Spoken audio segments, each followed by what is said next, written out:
Good afternoon to you, Scott Baker.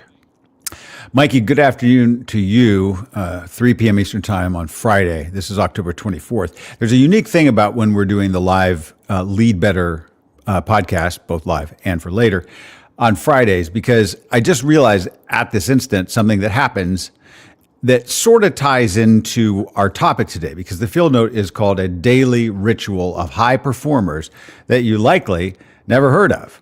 Okay? But this thing only happens on Fridays? Well, yeah, and here's the thing. First of all, this is one of the few this is field note number 1597. So out of nearly 1,600 field notes over 4 years, not that many, I mean, some, but not all of them sound like they're actual current social media, high productivity hook lines, right? Right. But this one does, right? Yeah, it sure does. Yeah. So you can imagine this one on all kinds. Now, hopefully the content and the suggestions of this field note are better than what you would find most other places. But we're always looking for that thing. We're always looking for that organizing principle, like the one thing that's holding us back from finally, being efficient. And I realized that on Fridays in my calendar, I have an auto alert that I set years ago that should say, do Friday afternoon at 3:00, do some pre-week planning for like next week. And I heard a guy speak years ago, and he had lunch with it was a group of folks, and he was there. And I said, of all your content, and he's kind of in the leadership space. I didn't have a background with him. This was, before, I think it might have even been before Admired Leadership launched. And I said, what's the thing that's made the biggest difference in your life? And he said, it's the pre-week planning. It's sitting down on Friday afternoon and really kind of assessing what's the week that's happened, and then really plotting out all the things for next week. Right. Now is this a notification that? Yeah, notice. So at the second that you said we're going live, and you hit the live thing, and now we're live. Hi to all of you. My computer just did the normal Friday alert, and I actually cleared it, like mark as complete, even though it's not complete. Right? I didn't want it alerting again or whatever. Right. And so I thought it was interesting because I sometimes do it. And I was trying to think if I have really, I think for a while I did it a lot. Like, let me plot out next week.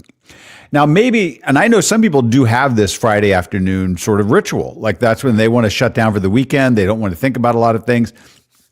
I don't know that one was clicking for me. Now, I'd be interested if there are people, watching now. You can comment, or you can leave a comment later. Maybe people even commented in the Substack today. And I don't want us to get hung up on there's some magic equation that will make you productive that is the thing that nobody's ever told you before. However, I think this today in the field note, the question that we're going to pose is actually kind of interesting and helpful. But I just wondered, just going in, I just happened to see that, and I thought I'd throw it out there. But are there productivity time habits that you have tried or use that would kind of fall in this vein that you later were like, yeah, it didn't really stick? It's funny because what you're bringing up is the fact that there's a viral meme out there that has already kind of gone, it's crested, and now it's back down below. Isn't viral and meme, isn't that redundant? No. Oh, yeah, it is. Yeah, sort of. But people don't use it that way, right? I understand. Yeah, you could have you mean a non-viral meme is something that wants to be a meme that never became a meme. It's just an image, right? But this popular idea was floated around of doing this ridiculous morning routine, right? And so the notion of like influencers outdoing each other with the more precise, the longer ice bath, the earlier more meditation, wake up in the morning, right? Yeah, and all this stuff, but it actually, when you actually see the first couple of videos that were the impetus for this to turn into a joke, these guys seem like they're, this is part of the joke. They're parodying themselves, right? And they're not. It's not a parody of themselves. They were really actually being quite serious about it. So this notion of like the precise morning routine probably needs to be dispelled from a lot of people. And like this is a good disqualifier in talking about this. It might be a daily ritual that could be helpful for a lot of people. And we're not necessarily saying it's an admired leadership behavior. It's not something that we've studied and we've noticed that, but there are top performers who do this kind of thing, right? Yes, correct. Yes. So, all right, with all that dancing around, let's get to the field note, and then we can circle back, because you never actually admitted whether there's some weird time thing that you do that doesn't actually work that well, but you keep trying it. Yeah. As I did, I put my vulnerability out there, and you did not meet me, No, I'll meet you. So. I'll meet you, and I'll tell you that bullet journaling is something that has waned for me quite a bit. Okay. Right? So I enjoy journaling, but the process of doing it in the bullet journal format. In that format, right. When we talked yesterday, because today's field note actually kind of builds on yesterday's. And we mentioned yesterday that even in the illustration I gave from David Allen at Getting Things Done, that like one of his disciples, Cal Newport, kind of moved away from a strict adherence to that process while still keeping some of the ethos. So the question here is a question, right? And many things in admired leadership are, including some that we would call admired leader behaviors that have a real common universality among elite leaders. So in this one, here, a daily ritual of a high performer would be beyond just like the morning rituals that you talked about. This is the idea of, rather than the to-do list that you might have for the day, or even what I've called a to-who list, like the prioritization of relationships. This one is about, what is the one question that I would like to answer today? So you would say, maybe the night before, by the end of tomorrow, I want to explore this question. I'd like to come to some resolution. Maybe it's not a complete answer to the whole problem, but a question within it that you would like to get to. What happens to you when you pose that question, you let your mind start working on it, and then you kind of chip away at it during the day, the next day? And sometimes the idea of starting the day with a question might trigger some curiosity, a little energy that just having a big to-do might not. Now, does it feel like that could work? I feel like it could. I like the idea of wrestling with the problem before you actually decide what the problem actually is.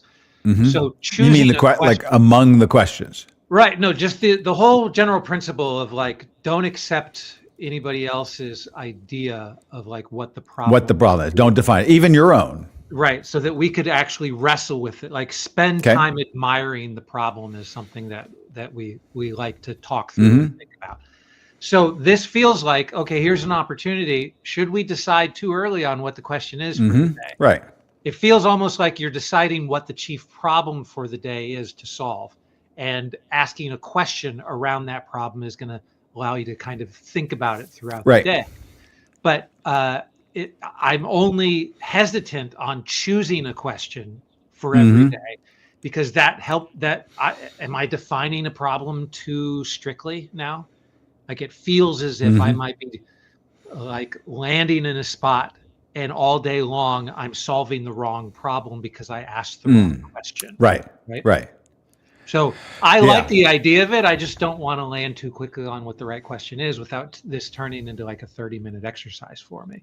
So maybe if it's paired with some type of daily planning, and at the end of that, I could kind of see a theme pop out, and based upon that theme, that's the question I'm kind of trying to ask. It could be, but and tell me if this feeds into the apprehension part that I sense here, which is, it sounds almost like it's going to be too hard to come up with the question, like in terms of like the time. And there is evidence, by the way, that if we actually over ritualize or put too much, it actually suppresses our ability to take action. Right. Yeah. So could you do this in a way that, like James Altucher, the podcaster, and he's been around a long time, has written many books, actually did an entire episode on admired leadership 5 years ago, maybe. Right. He has this drill that I think he does every day, which is he will write down a list of 10 things. It might be 10 questions. It might be 10 ideas. It might be 10 business plans. It might be, 10 ways to he's inventing new names for exercises. It could be 10 new things to, that you can throw a burrito at. It doesn't really matter in his mind. And it really is that ridiculous, because it's a creative exercise for him more than anything. Yeah. And to not overthink it, like just start making this mental discipline of, can you always be generating ideas? And that can you, if it's the equivalent of I'm going to do 10 push-ups or 10 squats or whatever. You're just going to just do this. So could you not overthink the question? Does it have to be? Because you might have your to-do list for today and you have your major priority for the day. But if you said, I have a question I want to explore. And it's not that pivotal, but you just start getting used to tackling a question. Might even be a simple question. Yeah, no, I like that approach better than feeling like it is the most important question of the day. And I think the reason that I had that framework going into it is because I do like to pick my most important priority of the day, right? So I do have one thing that if I don't accomplish it on my list, I'm like, day's a failure. Like I have one particular thing that I need to get accomplished. And then there's like 3 or 4 other things that I'm like, if this is going to be considered a productive day, these 4 things are going to be accomplished. And then there's like the 7 to 10 things that are like, if I get to it, but they're not a priority. If I have to choose one question and I don't get it answered, I've been thinking of it as like the one thing that I have to do. So I'm somewhat hesitant to choose what the one question is if I'm not sure if I'm going to get an answer. Yeah. Now, the field note does talk about this question in not quite the way that I just described it. It does say that you're trying to kind of come up with a question around the most important thing. But it could be that you get to the question by, you have looked at your week. You do know that like on Friday, I can't do this on Tuesday. I'm going to spend 2 hours on Friday morning working on that. And you've blocked a time to work on a particular priority. And so maybe part of it is rather than what you put down, saying, all right, I've got to write that new scope for this new potential client, right? Yes. Maybe you phrase that in the form of a question. And that is because part of what we're trying to trigger, and that's what the field note says later. It says it's not just, it serves a bigger purpose than just asking a question. It puts you, the person, the leader, in sort of this exploratory mode. It ignites a curiosity factor that is really important and underlies a lot of what we do here at Admired Leadership and our sort of learning culture. And so could you like just reframe the obvious high priority for the day in the form of a question that would start to give you new answers around it and maybe make the task even easier because it's now a little more exciting? Yeah, I mean, part of it is because like most of the questions that I would have would be like the ones that would come to mind would be around the idea of like, what's the piece of trivia that I'm lacking or whatever. And that's not what I'm asking for, right? I need like something that is sticky. Like I'm trying to reach a couple of very specific influencers. I don't know how to reach them. I don't want to go through normal channels. Yeah, right. And so coming up with an idea, it's a question, but it's really a creative exercise. And right. so and that's a good one for an ultra list. What are 10 ways that I could kind of reach out to that person? And we sometimes talk about this because there's different avenues where we usually have some connection. Like I know lots of people in the podcasting space. You know lots of professional athletes, and there's usually a way that somewhere in our network we could probably reach just about anybody that we needed to. But that doesn't mean that your ask to get to that person is the right way. And so you want to protect relationships. You want to save certain things to be like, I'm not going to ask that person to connect me to them unless there's really an obvious thing. And we're most of the time, and because coming from an admired leader perspective, we would be wanting to add way more value than what we would be asking for. So I can see your hesitancy on this, but then that is a good question to pose. It's also a good list of 10 ideas to generate.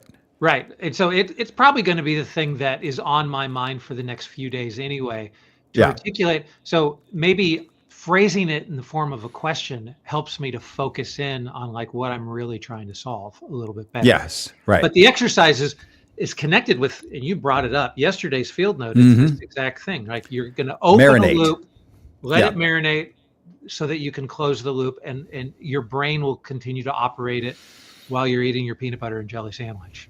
Yes. And remember, the thing about that yesterday was write it down. Yeah. Write it down. Now, maybe that's the other part, which is write down the question. What's the question I'm trying to solve today? So if you picked up a card and it had, here's your to-do list for today, emotionally, how does that feel? Whereas if you had a thing that said, here's the question, just one question, not a whole list of other things. Maybe you got 20 things on your to-do list, but here's a question. Okay. Would that make you go, You know, you said it to-do list and to who?